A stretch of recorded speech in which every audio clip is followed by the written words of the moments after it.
काम करिए, देव मुरारी करिए।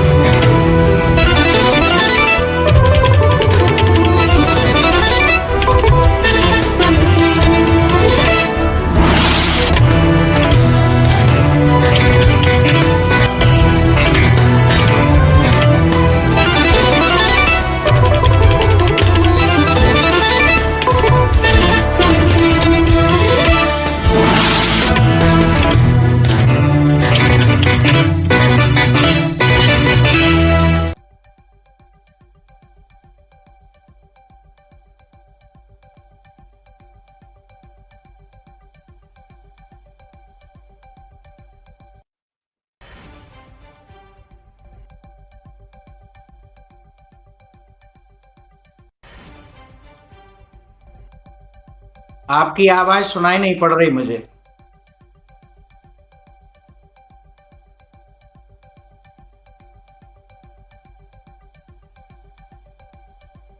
जी, आवाज आ रही है आपको? हाँ, अब आई आवाज। जी, बाबू जी, ये टीवी पर आपका बहुत बहुत स्वागत है। जय श्री राम, जय श्री राम, धन्यवाद। जी, तो अयोध्या में हैं आप इस समय, कैसा लग रहा है, कैसी लग रही है अयोध्या? क्योंकि जिस अयोध्या में कहते हैं कि 500 साल तक इंतजार किया है इस अयोध्या ने अपने राम के लिए, अब राम भी जो है अयोध्या में स्थापित हो रहे हैं, विस्थापित हो रहे हैं, तो अब कैसे आप देखते हैं अयोध्या में कितनी जो है चमक दमक है, और कैसे आप देखते हैं इस त्योहार को जो होने जा रहा है 22 जनवरी को? जी।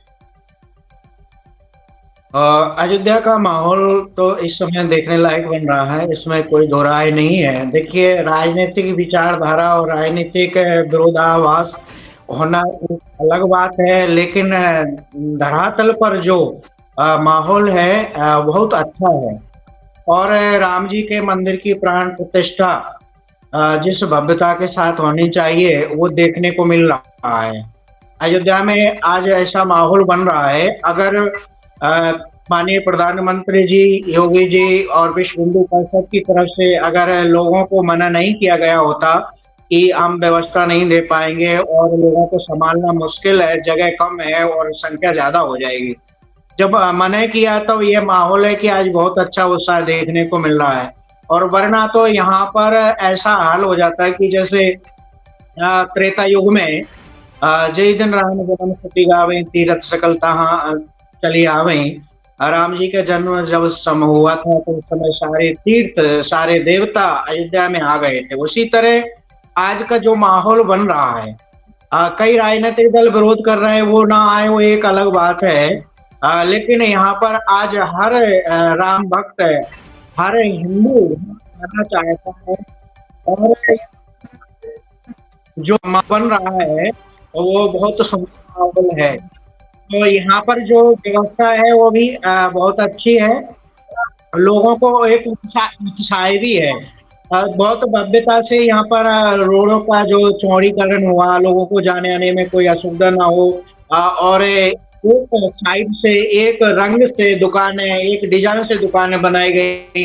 आज हम लोग जब जयपुर जाते हैं तो हम लोगों को देखने को मिलता है, हम लोग कहते हैं कि बहुत अच्छा सिस्टम से वहाँ के मार्केट बने हुए हैं, और वहाँ पर जो गुलाबी रंग से जो पूरा पेंट किया गया है, इसलिए हम उसको गुलाबी शहर कहते हैं। यहाँ पर जो हल्के पिंक कलर से अयोध्या की मेन सड़कों के दोनों साइड की दुकान मकान सबको पेंट कर दिया गया, और बड़े सुंदर ढंग से सजावट भी है, देखने में अच्छा लगता है। कई गली चौराहे बहुत अच्छे ढंग से यहाँ पर बनाए गए हैं, तो बहुत अच्छा माहौल है और यहाँ पर हर व्यक्ति आना चाहता है। अब आप देखें कि विरोध वाली बात जो चल रही है, आज मैं उस पर भी कहना चाहूंगा। तो विरोध तो हमेशा हुआ है और आगे भी होता रहेगा, क्योंकि जिनको कमी निकालनी है वो कहीं ना कहीं किसी न किसी रूप में कमी निकाल ही लेते हैं। भगवान श्री राम जी के राज्याभिषेक में भगवान श्री राम को भी कलंक देने वाले लोग चूके नहीं थे, और राम जी ने सीता जी को दोबारा वनवास इसीलिए भेजा। राम जी के ऊपर भी आक्षेप लगाया गया, आक्षेप लगा रहे हैं, कई शंकराचार्यों की बात आ रही है, कई ऐसे धर्माचार्य और राजनीतिक लोगों की बात आ रही है, जो लोग इसका विरोध भी कर रहा है। तो विरोध करना राजनीतिक स्थिति में विरोध करना बहुत अच्छा है, लेकिन हिंदू धर्म में हम लोग भगवान श्री राम का जो मंदिर में प्राण प्रतिष्ठा आज इतने वर्षों की प्रतीक्षा के बाद जो होने जा रही है, उस दृष्टि में हम सब लोगों को एक होकर, खुशी होकर इस उत्सव में सब लोगों को शामिल होना चाहिए और सब लोगों को समर्थन भी करना चाहिए।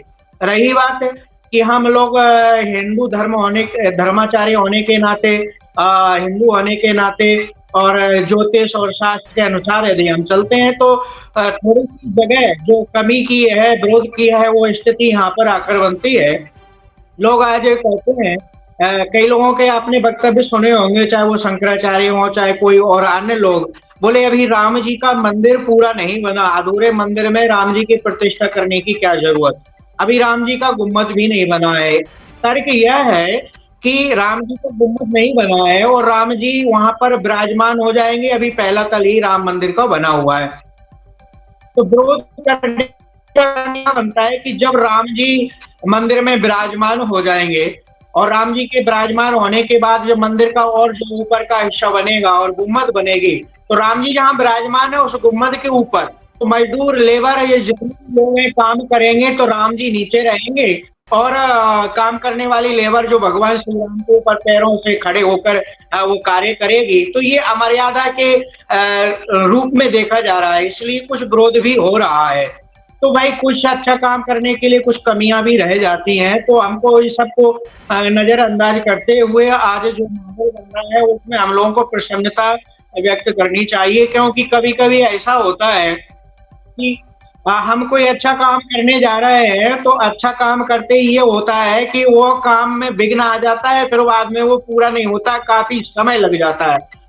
जो इतना लंबा विवाद और इतना लंबा समय जैसे 500 वर्ष का इतिहास बताया जा रहा है, अभी 92 से लेकर अभी 32 साल ये हो गए, तो इतना लंबा वक़्त बीत गया और राम जी राजनीति के चक्कर में पड़कर तम्बू में रहे, भगवान को कष्ट भी हुआ, भगवान का अपमान भी हुआ। तो भगवान श्री राम जी के राज्याभिषेक का हम एक उदाहरण लेते हैं। भगवान श्री राम जी को राज्याभिषेक की जब बात आई, तो वशिष्ठ जी से पूछा गया कि शुभ मुहूर्त बताइए। तो वशिष्ठ जी ने एक ही बात कहा कि जब राम जी राजा बन जाएँगे वही शुभ शुभ दिन होगा, वही शुभ मुहूर्त होगा। तो उस समय जो कहा कि सुदिन सुमंगल तबै जब राम होए जुवराज। वशिष्ठ जी ने कहा, लेकिन दशरथ जी महाराज ने औपचारिकता निभाने के लिए उन्होंने सजावट करवाना शुरू कर दिया, जो मंगलाचार होता है उसको करवाना शुरू कर दिया। करते-करते समय बीत गया, मुहूर्त भी बीत गया और अंत में राम जी को 14 वर्ष वन जाना पड़ा और वन जाने के बाद आप लोगों को मालूम ही है फिर 14 वर्ष तक राम जी को वन में ही रहना पड़ा। ऐसी स्थिति बन गई। तो अब आज जो माहौल है कल हो सकता है कि 24 का चुनाव आने वाला है और सरकार बदल जाए, कुछ ऐसी स्थिति आती है, तो विधर्मियों को दूसरी सरकार को ऐसा एक मौका मिल जाएगा और राम जी के कार्य में, राम जी के मंदिर में अड़चन भी पैदा कर सकते हैं। भविष्य में किसी की मानसिकता का कोई पता नहीं है। हम लोग हिंदू हैं, रात-दिन सनातनी है, रात-दिन धर्म का काम करते हैं, राम जी की पूजा करते हैं, दीपावली मनाते हैं, होली मनाते हैं, त्योहार मनाते हैं। ये सारे सब कुछ सारे हम करते हैं, हम सब हिंदू हैं, हिंदू ही करते हैं। लेकिन वही हिंदू जो दीपावली मनाने वाले हैं, सनातन में इनका जन्म हुआ, हिंदू धर्म में जिनका जन्म हुआ, आज आप देख लो कितने सारे लोग विरोध करने वाले आज पैदा हो गए, वो सब हिंदू ही हैं। तो भविष्य में क्या रणनीति बनेगी, कैसी स्थिति बनेगी इसका कोई पता नहीं है। इसलिए हम तो ये कहते हैं कि सारी बातों को भूलकर विरोध करना चाहें तो मैं भी विरोध कर सकता हूँ, मैं भी विरोध में बोल सकता हूँ, बहुत सारी कमियाँ निकाल सकता हूँ, तो ये कोई बड़ी बात नहीं है। तो ऐसा आज जो माहौल बन रहा है, हम सब लोगों को चाहिए मैं भी राजनीतिक तरीके से चाहे भाजपा हो, चाहे कोई अन्य पार्टी हो, आप देखा सोशल मीडिया पे मैं हमेशा विरोध करता रहता हूँ, मुझे किसी का डर नहीं है। लेकिन आज राम जी के प्रति हमारी जो आस्था है हमको मजबूर कर रही है कि हम विरोध छोड़कर, हम व्यावहारिकता छोड़कर भगवान श्री राम जी के मंदिर के प्रति नतमस्तक हों। जैसे भी हो एक बार हमको भगवान श्री राम जी को राम जन्मभूमि में स्थापित हुआ देखना है, उनकी मंगल आरती देखना है, जिससे कि हम अपने को धन्य कर सकें। एक समय था जब 1994 में मैं जब अयोध्या आया तो 92 में जो घटना घटी थी, हमारे मन में इतना प्रेम था अयोध्या के प्रति, श्री राम के प्रति, और यहाँ पर जो घटना घटी उसके बाद हम लोग आशा लगाए हुए थे कि हम लोग कभी ना कभी राम जन्मभूमि का पुनः भव्य मंदिर का, राम जी का दर्शन करेंगे। आज वो स्थिति बन गई, इसलिए हम भी जो हम औपचारिक विरोध करते थे, आज हमारी मानसिकता भगवान श्री राम को समर्पित है। हम लोगों को बड़ी खुशी है, और यहाँ पर जो आज माहौल बना है, आपको एक बात बता दूं कि आप देख लो, कई लोग जो राजनीतिक दल विरोध कर रहे हैं और जो सनातन का भी विरोध कर रहे हैं, जो भगवान श्री राम का विरोध कर रहे हैं, तो मैं इनको बता दूं कि हमारे राम जी सनातन का गौरव है। भगवान श्री राम जी हमारे धर्म का गौरव है। भगवान श्री राम को हमारे जितने भी सुख संपत्ति ऐश्वर्यता प्रदान करने वाले भगवान श्री राम हैं। इसलिए मैं उन सभी विधर्मियों को आज ये कह देना चाहता हूँ कि भगवान श्री राम की मर्यादा और सनातन धर्म, हिंदू धर्म को आप लोग विरोध करने के बाद भी आप इसका कुछ बिगाड़ नहीं सकते। क्यों? इसलिए क्योंकि मैं एक ही बात कहता हूँ कि सनातन का, हिंदू धर्म का, राम का, भगवान विष्णु का विरोध आज ही नहीं, आप सतयुग में देख लीजिए। सतयुग में हिरण्याकश्यप हिरण्याक्ष ने विरोध किया, फिर भी कुछ नहीं बिगड़ा। और त्रेता युग में रावण, कुंभकर्ण आदि राक्षसों ने विरोध किया, फिर भी कुछ नहीं बिगड़ा। द्वापर में कंस आदि राक्षसों ने विरोध किया, फिर भी कुछ नहीं बिगड़ा। तो ये कलयुग के जो राक्षस हैं, जो छोटे मोटे राक्षस हैं, वो हमारे सनातन का विरोध करके और वक्तव्य देकर कुछ बिगाड़ नहीं सकते। मैं यहाँ पर एक ही बात कहना चाहूंगा, और जो हमारे सनातन के लिए गौरव बात है कि जो सनातन ना मिटा, जो सनातन ना मिटा हिरण्याकश्यप की ललकार से, जो सनातन ना मिटा रावण की हुंकार से, वो सनातन क्या मिटेगा? विधर्मियों के फुनकार से। जितने विधर्मी हैं वो सांप की तरह फुनकारते रहेंगे। हमारे राम लला अब विराजमान होने वाले हैं, 22 तारीख, समय नजदीक है, तो इसलिए हम तो उस घड़ी का इंतजार कर रहे हैं। मैं भी अन्यत्र कई प्रदेशों में घूमा करता था, लेकिन एक हफ्ते के लिए मैं भी अयोध्या समय निकालकर अयोध्या आ चुका हूँ।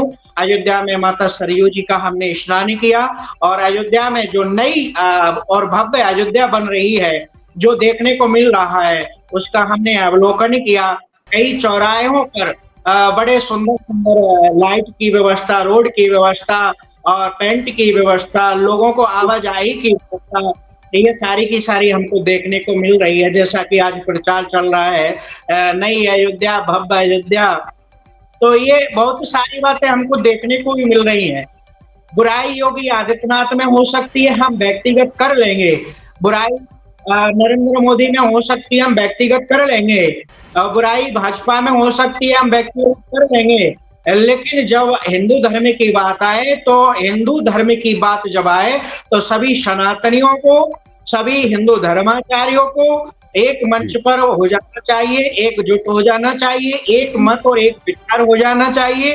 और यही सिद्धांत हमारा पहले भी रहा है कि जब हम एक हो जाएंगे, एक मत हो जाएंगे, एक विचार हो जाएंगे, एक जगह रहेंगे, एक जैसा खाएंगे पिएंगे, एक जैसा सोचेंगे, तो तब हम जो राम जी के राम राज्य स्थापना की कल्पना करते हैं, वो तभी जाकर के साकार हो पाएगी।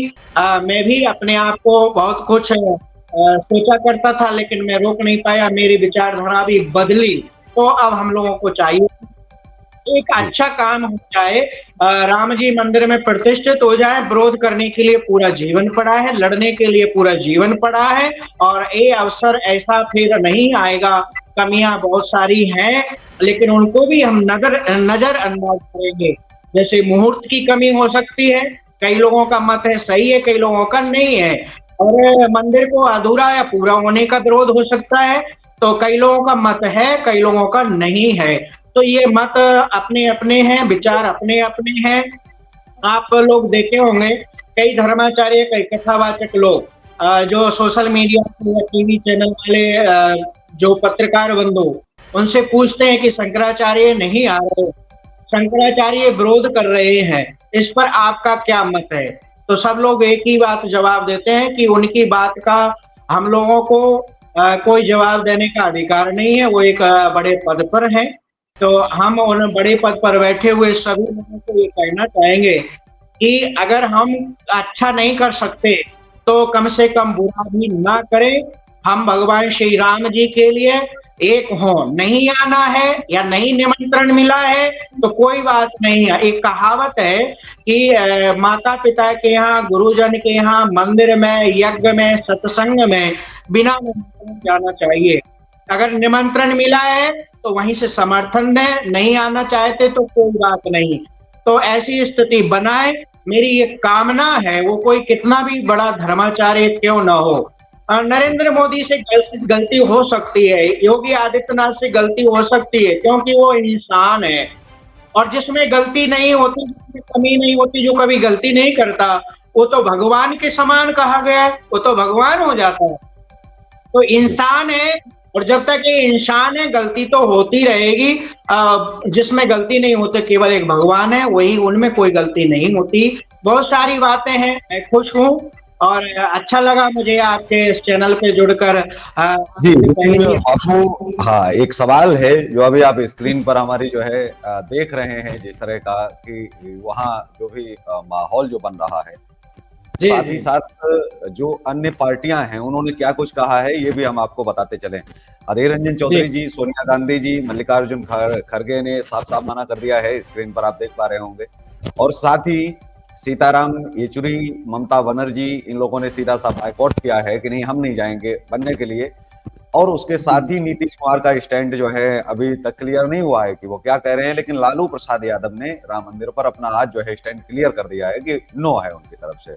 तो क्या कुछ कहेंगे कि राजनेता जो है बाकी धर्मों पर तो कभी कुछ बोलते नहीं है, लेकिन आज जब बात राम मंदिर की आई है तो उस पर जो है कहीं ना कहीं इनके मन में जो है ये चोर है कि अगर हम गए तो हमें जो है राम भक्तों को कल को जवाब भी देना पड़ेगा कि आपने राम रथ यात्रा रोकी, आपने बहुत सारे प्रयत्न किए रोकने के, तो आप आज क्यों जा रहे हैं? तो ये वजह तो नहीं हो सकती है जी। देखिए, ये सब जिन लोगों का आपने नाम गिनाया है, ये हैं राजनीति करने वाले राजनेता लोग। तो ये कहावत है कि खिसियानी बिल्ली खम्मा लोचे। ये राम मंदिर तो बना नहीं सके और इन्होंने कभी राम मंदिर का समर्थन भी नहीं किया। तो इन लोगों की एक बड़े सुंदर सा उदाहरण दूंगा। इन लोगों की स्थिति ऐसी हो गई कि जैसे आप जानते हैं, सूर्य आपको, हमको, सबको पसंद है और सूर्य सारी दुनिया में सूर्य प्रकाश भी करता है। तो सूर्य प्रकाश करता है, लेकिन एक व्यक्ति को वो पसंद नहीं आता, उसका नाम है उल्लू, है ना। उल्लू को सूर्य का निकलना और सूर्य का संसार में प्रकाश करना उल्लू को पसंद नहीं आता। ये सब लोग हैं उल्लू, और ये लोग हमारे धर्म को मिटाने वाले लोग हैं। और उसी तरह हैं जैसे हम लोग बड़े उत्साह से खेती करते हैं, खेती में अचानक खरपतवार निकल जाता है। हम लोग खेती करते हैं कि गेहूं चना अन्न उपजे, लेकिन एक खरपतवार बीच में ही आ जाता है, उसको ना पानी सींचा जाता, ना खाद दिया जाता है। तो इसी तरह ये लोग विधर्मियों को हमारे देश में हम लोग देखना नहीं चाहते और इनका हम लोग समर्थन भी करना नहीं चाहते, लेकिन ये लोग पैदा हो जाते हैं खरपतवार की तरह। तो खरपतवार का अपना एक सीमा होता है, अपनी उसकी उम्र होती है, और किसान समय आने पर खरपतवार को खेती से निकाल करके फेंक देता है। उसी तरह अब हमारे लिए यह किसान की तरह काम करना पड़ेगा। ये जो खरपतवार की तरह आपने जिन लोगों का नाम लिया, ये सब लोग की तरह, डेंगू की तरह, मलेरिया की तरह बता करके उसको खत्म करना चाहते हैं। कोई इसको हमारे समाज में एक रोग और एक बीमारी समझ करके हमारे सनातन हिंदू धर्म को बर्बाद कर देना चाहते हैं। ये वही लोग हैं जो एक अच्छे समाज से, अच्छे घर में इनका जन्म हुआ, हिंदू घर में जन्म हुआ। आप नीतीश जी की बात कर लीजिए, आप लालू जी की बात कर लीजिए, आप कांग्रेस की बात कर लीजिए। राजनीतिक स्थिति में मैं किसी का समर्थन कर सकता हूँ, लेकिन धर्म के मामले में मैं किसी का समर्थन नहीं करूंगा, क्योंकि मेरा एक खुला कार्य है, मैं जिसके खिलाफ बोलता हूँ खुला बोलता हूँ, समर्थन करता हूँ, तो सही समझ करके समर्थन भी करता हूँ। तो ये देव मुरारी लोग बापू क्या कल को जो है पक्षकार बनेंगे श्री कृष्ण जन्मभूमि के भी? क्योंकि अभी तो एक मंदिर बना है, आगे जो अन्य मंदिरों पर जो कहा जा रहा है, जो एक क्या केवल राजनीतिक जुमला से माना जाए कि अयोध्या तो झांकी है, काशी मथुरा बाकी है, या फिर आने वाले समय में ये देखने को मिल सकता है कि जो मंदिर खोए हैं वो पुनः जो है अब धीरे धीरे बनेंगे? अयोध्या जी एक शुरुआत है। हाँ जी बिल्कुल। देखिए, आप तो मुझसे पहले से जुड़े हैं और जहाँ तक मुझे मालूम है मीडिया के छोटे से लेके बड़े सभी पत्रकार बंधु जानते हैं। ये बात आपने सही कहा। और ये जन जन तक पहुँचना चाहिए। अयोध्या तो झांकी है, मथुरा काशी बाकी है। अयोध्या के बाद अब मथुरा का नंबर है, उसका हमने प्रारंभ कर दिया 2020। श्री कृष्ण जन्मभूमि निर्माण न्यास का गठन कर लिया गया है। इसकी शुरुआत मैंने 2020 में की थी। आपको मालूम ही है वहां भी लड़ाई जारी है। अब तो मुकदमा भी डाला जा चुका है और कई हिंदूवादी संगठन भी अपने अपने ट्रस्ट का निर्माण कर लड़ाई को आगे ले जा रहे हैं। और अब हम उस लड़ाई को आगे पहुंचाएंगे। हमने तो बहुत सारे संत धर्माचार्यों को जोड़ लिया, बहुत सारे हिंदू जनमानस को जोड़ लिया गया। और हमने जब हमारी इस लड़ाई को आगे लोगों ने देखा तो जानते हैं लोगों ने फिर कमेंट करना भी शुरू कर दिया, हमारे ऊपर मुकदमा भी लगाया गया और हमको अनेक तरह से प्रताड़ित किया गया, बदनाम भी किया गया। लेकिन हम यथावत अपने कार्य को आगे बढ़ाते रहे। एक कहावत है कि जो काम करेगा उसका नाम होगा और जब नाम होगा तो बदनाम भी होगा। तो मैं बदनाम भी हो गया, मुझे कितना लोगों ने अनेक प्रकार से मुकदमा करके बदनाम करने की कोशिश किया, लेकिन हम भगवान के लिए बदनाम भी होने को तैयार हैं। और रही बात जिनका आप नाम गिना रहे थे, जब मैंने श्री कृष्ण जन्मभूमि का निर्माण ट्रस्ट बनाया और उसका लड़ाई आगे लड़ी, तो एक भी ऐसा व्यक्ति सामने नहीं आया जिनका आप नाम गिना रहे हैं कि हम देव मुरारी बापू के साथ हैं। राम मंदिर विश्व हिंदू परिषद और भाजपा बनाएगी तो हम देव मुरारी बापू के साथ मथुरा श्री कृष्ण जन्मभूमि का निर्माण करेंगे, भव्य मंदिर बनाएंगे। एक का भी वक्तव्य आया हो तो आप ढूंढ लेना। मैं इसलिए इन लोगों से नफरत करने लगा। इन लोगों को चाहिए था, मैं श्री कृष्ण जन्मभूमि के लिए संघर्ष करना प्रारंभ किया तो इनका वक्तव्य आना चाहिए, चाहे वो अखिलेश यादव हो चाहे लालू यादव हो। ये उस वंश में जन्म लेते हैं जिसमें भगवान श्री कृष्ण का जन्म हुआ है। तो किसी का वक्तव्य नहीं आया। तो आप ये सोचो, ना तो वो राम मंदिर के पक्ष में है और ना ही कृष्ण जन्मभूमि के पक्ष में आएंगे। ये लोग तो अपने वंश में एक कलंक है। और आप उदाहरण देखो, कहा गया है कि बाप कलंकी होगा तो बेटा भी कलंकी होगा। आपने लालू यादव की बात की तो लालू यादव के बेटे का बयान आपने सुना होगा। वो पहले से ही कहने लगे, मेरे सपने में श्री राम आए हैं, उन्होंने कहा कि मैं 22 तारीख को अयोध्या नहीं जा रहा हूं, इसलिए हम भी नहीं जाएंगे। तो ऐसे ऐसे पागल लोग इनके वंश में पैदा होंगे, जिनको ना बोलने का तमीज होगा, जिनको ना राजनीति करने का ढंग मालूम होगा। और कहा गया है कि धर्म के राजनीति अधूरी होती है, उनके पास धर्म नहीं है तो इनकी राजनीति भी अधूरी ही मानी जाएगी। ये लोग अपने जीवन में कभी कुछ नहीं कर पाएंगे। हाँ, कभी सफल हो गए तो चुनाव जीत लेंगे, पार्टी आगे बढ़ेगी, राजनेता बन जाएंगे, लेकिन ये इनके जीवन में हमेशा कलंक रहेगा।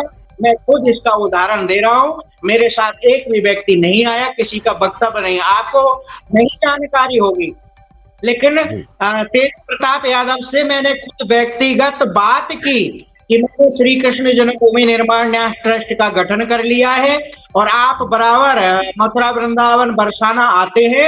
आप आइए और मेरे ट्रस्ट का समर्थन दीजिए, श्री कृष्ण जन्मभूमि के लिए समर्थन दीजिए। लेकिन वो आधा दिमाग वाला पागल लड़का दोबारा मेरा फोन उठाना बंद कर दिया। तो हम ऐसे जो वंश में कलंक रूप में, धर्म में कलंक रूप में है, इन लोगों से कोई उम्मीद नहीं कर सकते। जी, लेकिन एक और सवाल है जिसको लेकर के पूरे देश में सियासत तो गर्मा ही रही है, लेकिन साथ ही ये पूछना भी बहुत आवश्यक हो जाता है ऐसे समय में कि आने वाले समय में जो आने वाला समय है वो राम राज जो है बताया जा रहा है। तो राम राज को लेकर के कैसे कल्पना आपकी है, क्योंकि आप जो है कहेंगे कि वो आपने पहले ही टोक दिया, हालांकि मैं सवाल करने वाला था लेकिन आपने उसका उत्तर पहले दे दिया कि आज तो जी बापू बदले बदले नजर आ रहे हैं, क्योंकि पहले जिन पर इल्जाम लगाते थे उन्हीं के साथ खड़े नजर आ रहे हैं। तो बापू में ये हृदय इल्जाम परिवर्तन कैसे हो गया जी? इल्जाम लगाना तो मैं आज नहीं छोड़ा हूं और कल भी नहीं छोड़ूंगा।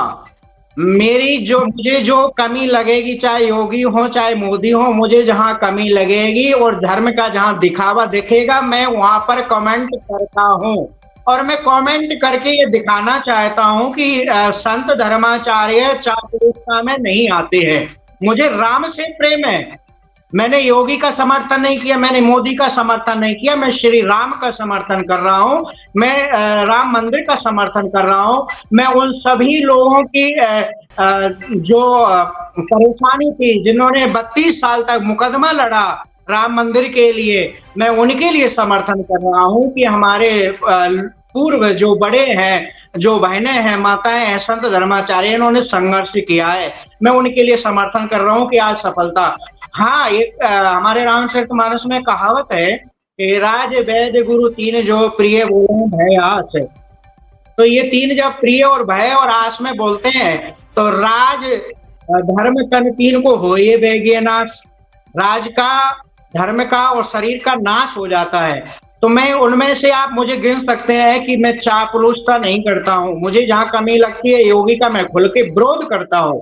और जिस दिन उनकी कमी मुझे नहीं लगती है, मैं समर्थन भी करता हूं। जैसे मैं उदाहरण देता हूं, मथुरा में जब मैं शराब अंडा मांस की बिक्री का विरोध कर रहा था, तो उस समय जब योगी ने ये आदेश कर दिया कि तीर्थ नगरी है, अब यहाँ पर ये बिक्री नहीं होगी, तो मैंने तुरंत मीडिया को अपना समर्थन दिया कि अच्छा काम यदि योगी कर रहे हैं, अच्छा आदेश किया है, तो देव मुरारी बापू का समर्थन है। मैं विरोध ही नहीं करता हूँ, समर्थन भी करता हूँ। लेकिन विरोध ज्यादा हो जाता है, समर्थन कभी कभी होता है, क्योंकि काम कभी कभी अच्छा होता है। बाकी तो टीवी चैनल पे और मीडिया में ये लोग वक्तव्य देते रहते हैं, तो मैं उसका विरोध कर देता हूँ। अच्छे काम का मैं समर्थन करूंगा, आगे भी कोई अच्छा काम होगा तो मैं उसका समर्थन करूंगा। मैं व्यक्तिगत किसी का विरोधी नहीं हूं, मैं केवल विचार का विरोधी हूं। लेकिन ये मूर्ख राजा नेता लोग, मूर्ख राजनीतिक लोग उस राजनीतिक विचारधारा को व्यक्तिगत विरोधी समझ लेते हैं। ये इनकी मूर्खता है। मैं इनकी मूर्खता को ये नहीं कहूंगा कि किसी अच्छे स्कूल में पढ़ के आओ और कुछ ज्ञान सीखो और मेरे विचार को समझ सको। अपनी अपनी विचारधारा है, तो मैं बदला नहीं हूं। जैसे बिच्छू का काम है डंक मारना, संत का काम है जहर उतारना। तो हम लोगों का ये राजनीतिक सामाजिक काम इसी तरह चलता रहेगा, विरोध भी होगा और समर्थन भी होगा। गलत काम का विरोध, अच्छे काम का समर्थन, ये होगा। आपके नहीं है, ना जाने कितने लोगों के मन में ये है कि जो कभी योगी के साथ 8 वर्ष तक लगातार काम किया, साथ में घूमे खाए पिए, उनका विरोध कर रहा है। ये बहुत लोगों को बुरा लगता है। मेरे सोशल मीडिया पे ये लोग कमेंट करते हैं, विरोध भी करते हैं, लेकिन मैं किसी के समर्थन विरोध से नहीं जाता हूँ। मैं अपने विचारधारा, अपने विवेक से चलता हूँ और हमेशा ऐसा ही काम करता रहता हूँ। आपने भी देखा होगा, बहुत सारे लोग इस बात को जानते हैं। जी बिल्कुल, आपने सही कहा कि विरोध में तो लोग जाएंगे ही अगर आप जो है लोगों के सामने आएंगे, क्योंकि कुछ लोग विरोध में भी उतरेंगे, कुछ लोग आपके पक्ष में भी उतरेंगे। लेकिन सवाल यहाँ से शुरू ये भी हो रहा है कि आप, बड़ी सुगबुगाहट हुई थी शुरुआत में कि आप राजनीति में आ रहे थे, पार्टी भी आपने बनाई, तो हमारे दर्शक भी जानना चाहते हैं कि क्या वजह रही कि आपने आगे पार्टी के काम को आगे नहीं बढ़ाया और राजनीति में क्यों आखिर जो है जिस तरह से आपको आना चाहिए था, 24 की तैयारी करनी चाहिए थी, उसमें कहीं ना कहीं देव मुरारी बापूजी बहुत पीछे जो है रह गए?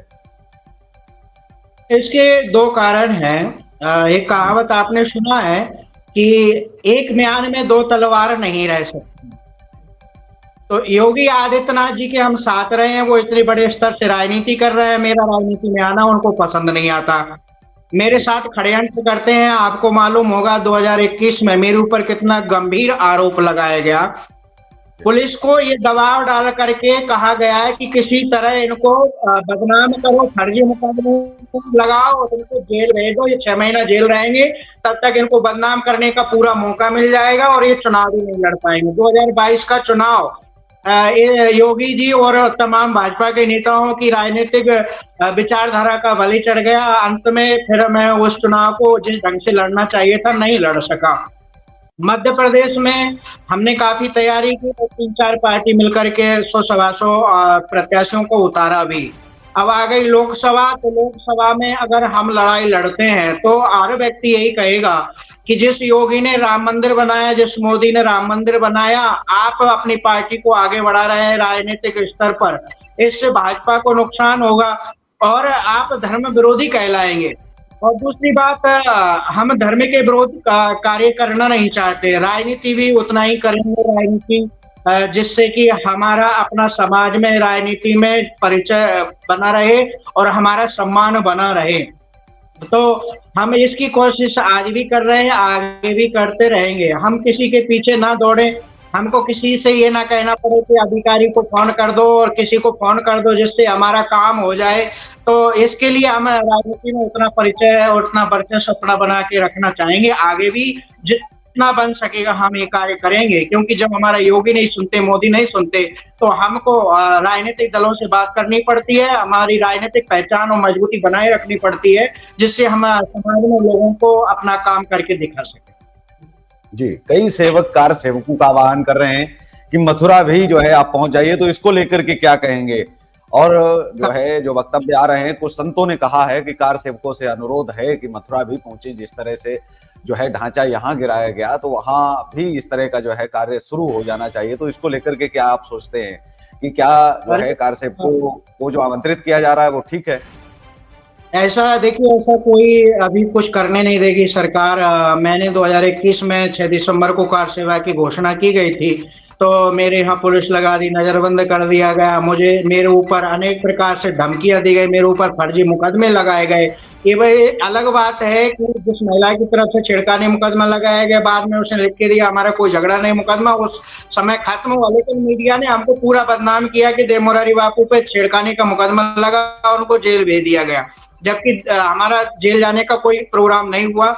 ऐसा कोई घटना नहीं घटी। एसपी सिटी उसके पूछ लें।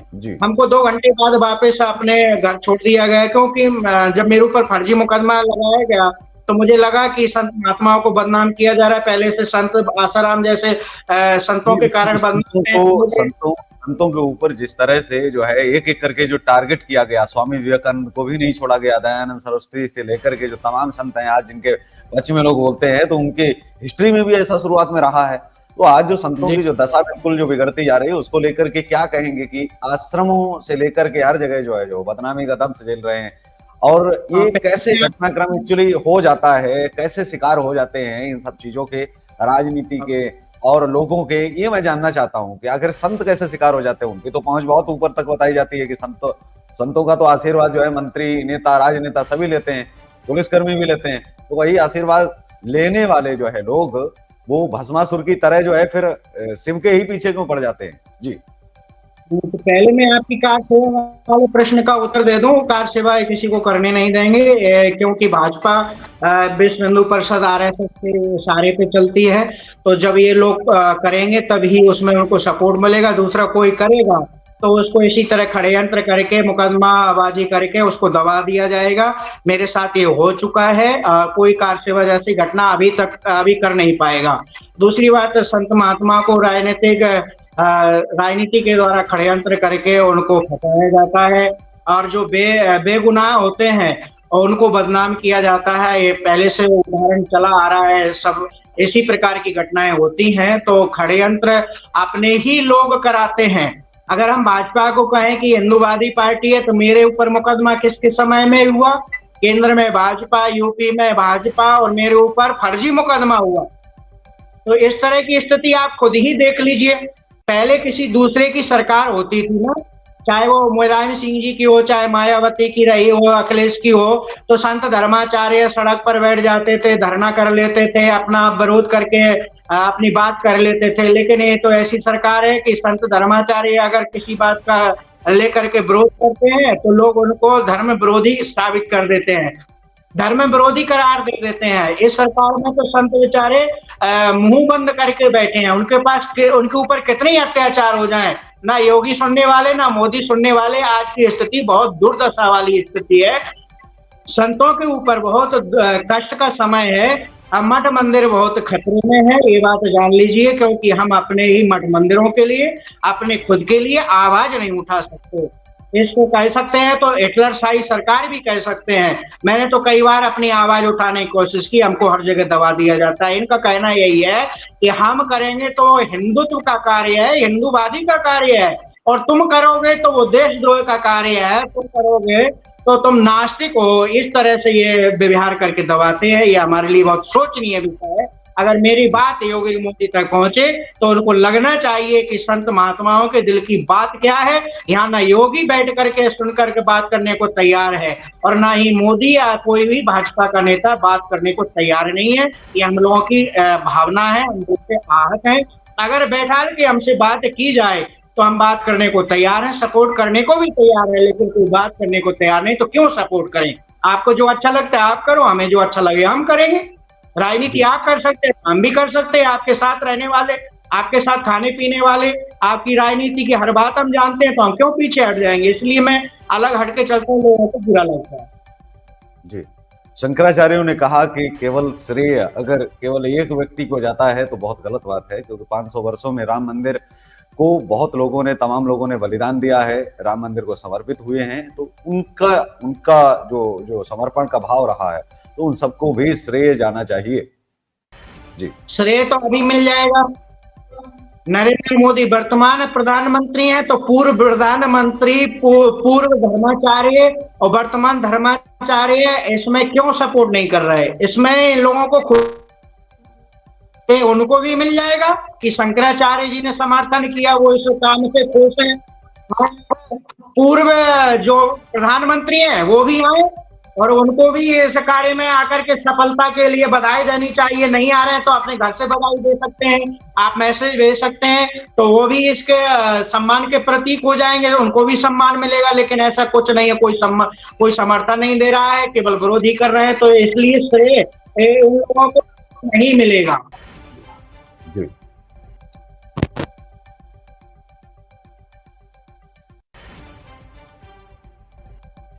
देव मुरारी बापू जी की तरफ से कोई अपील रहेगी, कोई खास संदेश रहेगा जो भी आप चैनल के माध्यम से राम भक्तों तक आप पहुंचाना चाहें, क्योंकि अयोध्या के हैं पावन।